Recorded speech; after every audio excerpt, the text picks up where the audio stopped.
नमस्कार, मी अविनाश पाठक आणि आपण बघता आहात प्रतिध्वनी चॅनलचा स्पष्ट आणि परखड कार्यक्रम। प्रेक्षक हो, एक गेल्या 3-4 दिवसापासून एक बातमी माध्यमांमध्ये फिरते आहे। ती बातमी बघितल्यावर कुणाची नसती उठाठेव का असा प्रश्न सामान्य माणसाला पडला असेलच। झालंय असं की एलन मस्क नावाच्या अमेरिकन उद्योगपतीने भारताच्या लोकसभा निवडणुकीत वापरलेला ईव्हीएम हॅक करता येतो असा दावा केला आणि त्या दाव्यावरून महाराष्ट्रातले नवे देशातलेच सगळे विरोधी पक्षाचे लोक आता आरडाओरड करायला लागले। मुळात या एलन मस्क नावाच्या माणसाला भारताच्या निवडणुकीत लक्ष घालायचं कारणच काय? ह्याला नसते उचापती करणं असंच म्हणता येईल ना? तर त्यामागेही त्याची काही कारणं आहेत। आपण सगळ्यांनी ऐकलं असेल की लोकसभा निवडणुकांचं वातावरण सुरू झालं त्याच्या 1 वर्ष 6 महिने आधीपासून एक बाजारात अशी चर्चा होती की परकीय शक्तींना या देशात मोदींचं सरकार नको आहे आणि त्यासाठी परकीय शक्ती विरोधकांना पैसा पुरवत आहे। आता यातलं खरं काय खोटं काय याच्याकरता आपल्याला कोणताही पुरावा मिळत नाही, पण हे एलन मस्कनी असं म्हणणं यातही तीच एक शंका घ्यायला काही हरकत नाही। कारण असं की हा एलन मस्क हा अमेरिकेतला उद्योगपती आहे आणि टेस्ला कार बनवणाऱ्या कंपनीचा तो मालक आहे। त्याचा कॉम्प्युटरशी किंवा ईव्हीएम मशीनशी, इंटरनेटशी, या अशा मशीन्स हॅक करण्याशी त्याचा अर्थार्थी काहीही संबंध नाही। त्यातलं काहीही तांत्रिक ज्ञान त्याच्याकडे असावं असं वाटत नाही, पण तरीही त्याने कॉमेंट करून टाकली आणि त्याचा आधार घेऊन आपल्या भारतातले सगळे विरोधक आरडाओरड करायला लागले। परवा जितेंद्र आव्हाड चॅनलवर अगदी गळा फोडून सांगत होते, हो एलन मस्क म्हणतोय आणि तुम्ही नाही म्हणता। म्हणजे एलन मस्क म्हणतोय तो कोणीतरी एक मोठा थोर माणूस आहे आणि त्याला तुम्ही नाकारता म्हणजे तुम्ही फार मोठं पाप करता, असा त्यांचा टोन होता जितेंद्र आव्हाडांचा। तर यात मिळालेली माहिती अशी की या एलन मस्कनी त्याच्या ज्या टेस्ला कार आहेत त्यात एक नव्याने विजेवर चालणारी कार त्यांनी तयार केली आहे आणि ती विजेवर चालणारी कार त्यांना भारतात विकायची आहे, पण या कारचा कारखाना आहे चीनमध्ये आणि चीनमधून ती कार भारतात त्यांना आणायची आहे आणि चीनमध्ये कारखाना आहे त्यामुळे मोदींनी त्याला परवानगी दिली नाही। मोदींनी सांगितलं की तू भारतात कारखाना टाक आणि मग इथे तू हव्या तेवढ्या कार्स विक। आता चीनमध्ये पैसा लावून बसलाय आणि तो पैसा आता सगळा तो गड्ड्यात चाललाय, त्यामुळे त्याला मोदींचं सरकार बदलणं ही त्याची गरज आहे। मोदींचं सरकार जर बदललं तर येणारं नवीन जे सरकार राहील त्याला त्या सरकारसाठी यांनी आधीच जर पैसा पुरवला असेल तर त्या लोकांशी तो तसं डील करू शकतो की तुम्ही सत्तेत आलात की ती बंदी उठवा आणि मला कार तुमच्या भारतात विकायला आणू द्या। यात अशक्य काहीच नाही प्रेक्षक हो। आणि ही चर्चा जबरदस्त सुरू आहे. आणि एरवीही त्यांनी या भानगडीत लक्ष घालायची काही गरजच नव्हती ना. निवडणुका भारतातल्या, त्यांनी जर ईव्हीएम मशीननी सफर जर कोणी झालं असेल तर विरोधी पक्षांनी म्हणावं. एलन मस्क हा जर संगणक शास्त्रातला किंवा याच्यातला इंटरनेट मधला किंवा ईव्हीएम मॅन्युफॅक्चरिंग मधला तज्ज्ञ असता मग त्यांनी म्हटलं असतं तरी आम्ही मानलं असतं. पण तसं काहीच नाही. तरीही तो म्हणतो आहे आणि सारे विरोधक त्याचा आधार घेऊन, जसं बुडत्याला काडीचा आधार म्हणतात ना, तसा तो आधार घेऊन अगदी सत्ताधाऱ्यांवर निवडणूक आयोगावर तुटून पडत आहे की नाही गमतीदार परिस्थिती. मी सुरुवातीला जे बोललो की या देशात मोदींचं सरकार येऊ नये यासाठी परकीय शक्ती सक्रिय होत्या, हा तर्क आपण करतो त्यालाही काही निश्चित आधार आहे. आपण जर बघितलं असेल 2019 मध्ये या देशात नरेंद्र मोदींचं सरकार दुसऱ्यांदा आल्यावर त्यांनी CAA आणि NRC असे 2 कायदे आणले.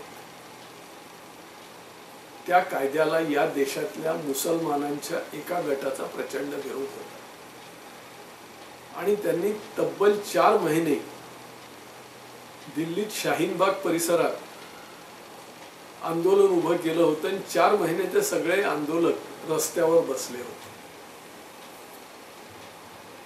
इथे रस्त्यावर त्या आंदोलकांच्या सगळ्या गरजा पुरवल्या जात होत्या.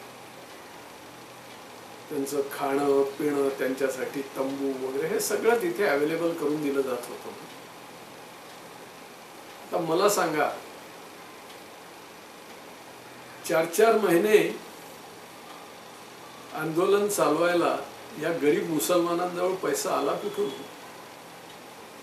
असं बोललं जातं की हा सगळा परदेशातून आलेलाच पैसा होता आणि त्याच पैशाच्या जोरावर हे आंदोलन 4 महिने खिचलं गेलं होतं आणि नरेंद्र मोदींना अडचणीत आणण्याचा प्रयत्न झाला.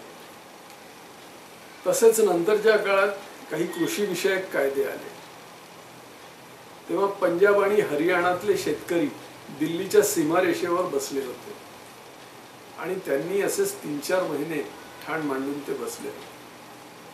इथपर्यंत की 26 जानेवारीला ते लाल किल्ल्यावर आक्रमण वगैरे करणार होते. दिल्लीत त्यांचे ट्रॅक्टर शिरलेही होते. आता त्यावेळी या आंदोलनांचं जे काही वृत्तचित्रण सगळ्या वृत्तवाहिन्यांवर येत होतं ते सगळं बघितलं तर असं लक्षात येत होतं की अरे हे तर फार श्रीमंतांचं आंदोलन आहे. थंडीचे दिवस होते. त्या सगळ्या आंदोलकांसाठी इथे एअर कंडिशन टेंट टाकले होते. त्यांना त्यांच्या चॉईसनुसार खाद्यपदार्थ तिथे दिवसभर पुरवले जात होते. त्या आंदोलकांना सकाळी उठून ब्रश करायचा तर मोठमोठ्या खोक्यांनी भरून टूथपेस्ट आणि टूथब्रश येत होते. तर हे सगळं त्यांच्याकडे कसं येत होतं? त्यासाठी लागणारा पैसा कुठून येत होता? त्या आंदोलकांजवळ एवढा पैसा होता का? ते अगदी हजार ट्रॅक्टर घेऊन ते दिल्लीच्या सीमेवर आले होते म्हणतात. एवढे ट्रॅक्टर आणणं आणि त्यासाठी डिझेल पेट्रोल सगळं उपलब्ध करणं याला काही कमी पैसा लागतो? आणि हा जो मी दावा करतोय हा माझा दावा नाही. मधल्या काळात अनेक ज्येष्ठ पत्रकारांनी, त्यातही वृत्तवाहिन्यांवर गाजलेल्या मान्यवर पत्रकारांनी सुद्धा हा दावा केला आहे.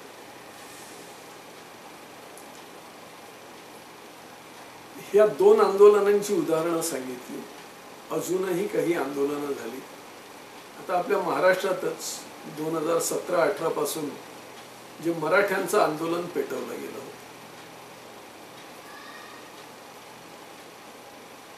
अजूनही ते चालू आहे. आता त्यात मराठा विरुद्ध ओबीसी अशी मारामारी सुरू झाली आहे. ही आंदोलनं ज्या पद्धतीने होत आहेत त्यांच्या मागे बोलबिताधनी कोणीतरी वेगळाच आहे हे लक्षात येतं. आणि यात जे बोललं जातं की या देशात मोदींचं राज्य राहू नये, कारण त्यांनी न खाऊंगा न खाने दूंगा असं तत्व वापरलं आहे, म्हणून परकीय शक्ती सक्रिय झाल्या आहेत आणि त्या या देशात पैसा पुरवत आहेत. तर परकीय शक्तींनी सक्रिय होण्याचं कारण काय? तर मोदी या देशात सत्तेवर आल्यावर त्यांनी जास्तीत जास्त स्वदेशीवर भर दिला. यापूर्वी गेली जवळजवळ 65-70 वर्ष या देशात शस्त्रास्त्र खरेदी ही परदेशातून होत होती.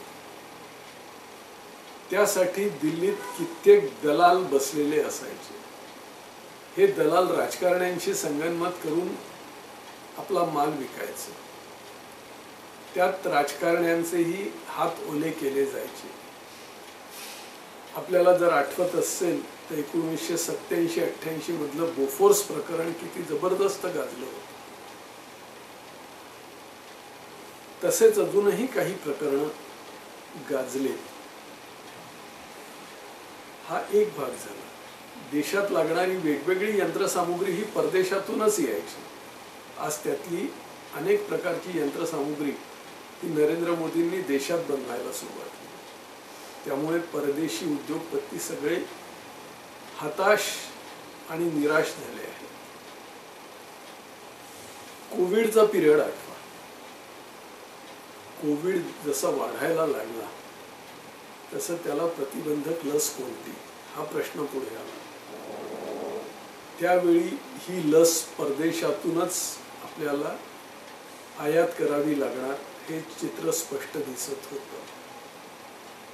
पण त्यावेळी नरेंद्र मोदींनी पुढे देशातल्या सगळ्या औषधी निर्मिती करणाऱ्या उद्योगपतींना एकत्र केलं, त्यांना प्रोत्साहन दिलं आणि कोवॅक्सिन आणि कोविशिल्ड या 2 लसी आपल्या देशात उत्पादन त्याचं व्हायला लागलं. आपल्या देशात 140 कोटी नागरिक आहेत. त्या प्रत्येकाला 2दा ती लस टोचली गेली, म्हणजे 280 कोटी मात्रा आपल्या देशासाठी तयार केल्या गेल्या. आणि त्याशिवाय बाहेरच्या देशांना सुद्धा या लसीच्या मात्रा पुरवल्या गेल्या. तिथून परदेशात आपल्या देशाची इज्जत वाढली आहे, पत वाढली आहे, प्रतिष्ठा वाढली आहे आणि आपल्याला त्यातून परकीय चलन सुद्धा मिळालं आहे. इतरही अनेक प्रकरणांमध्ये नरेंद्र मोदींनी मध्यस्थी करून परदेशातली अनेक प्रकरणं सोडवण्याचा प्रयत्न केला आहे. त्यामुळे जागतिक पातळीवर नरेंद्र मोदी आणि भारताची पत जबरदस्त झपाट्याने वाढते आहे. आणि हेच परकीय शक्तींना नको आहे. त्यांना भारत हा विकसित देश झालेला नको आहे, तो विकसनशीलच राहायला हवा आहे. या सर्वांच्या ताटाखालचं मांजर भारताने असावं असं त्यांना वाटतं आहे. म्हणून या परकीय शक्ती भारतात पैसा लावून मोदींचं सरकार पाडायचा प्रयत्न करत होत्या आणि आजही त्या करत आहेत. आता हा प्रकार सत्ताधाऱ्यांच्या लक्षात आला नसेल का? आला. त्यामुळेच सुमारे 1 वर्षभरापूर्वी, 1.5 वर्षापूर्वी आपल्या संसदेने एक कायदा पारित करून सामाजिक संस्थांना जो परकीय गुंतवणूकदारांकडून मिळणारा निधी होता तो निधी घेण्यावर बंधनं आणली. कारण होत असं होतं की या NGOजनाच हा पैसा पुरवला जात होता आणि NGOजला पुरवला गेलेला पैसा तो मग इकडे राजकीय पक्षांकडे डायव्हर्ट केला जात होता. या राजकीय पक्षांच्या काही बोगस NGO सुद्धा होत्या. त्यामुळे त्याच्यावर बंदी घातली. पण आधीच्या 8-9 वर्षात बऱ्यापैकी पैसा येऊन गेला होताच ना. आणि हा रास्त मार्ग झाला. अजूनही गैरमार्गाने पैसा येतच होता आणि तो आजही येतोच आहे. हा असा पैसा येतो आहे. त्यामुळे आपल्या देशात बऱ्याच समस्या निर्माण केल्या जात आहेत आणि नरेंद्र मोदींचं दिल्लीतलं सरकार आणि या देशातली एकूणच परिस्थिती अस्थिर कशी करता येईल हा प्रयत्न केला जातो. अर्थात हे सिद्ध करायला पुरावे कोणतेही नाही. हे तर्क आहे. पण हा फक्त माझाच तर्क नाही, तर अनेक राजकीय विश्लेषकांचा, विचारवंतांचाही तर्क आहे. प्रेक्षकांनी या तर्कातली सत्यासत्यता त्यांच्या विवेकानुसार तपासून पाहायची आहे. प्रेक्षक हो, हा व्हिडिओ आपल्याला कसा वाटला ते अवश्य कळवा. आपल्याला आवडला असल्यास लाईक करा, इतरांनाही शेअर करा आणि त्यांनाही लाईक करायला सांगा. आपण प्रतिध्वनी यूट्यूब चॅनल एवेना सबस्क्राईब केलं असल्यास धन्यवाद. केलं नसल्यास अवश्य करा आणि इतरांनाही करायला सांगा.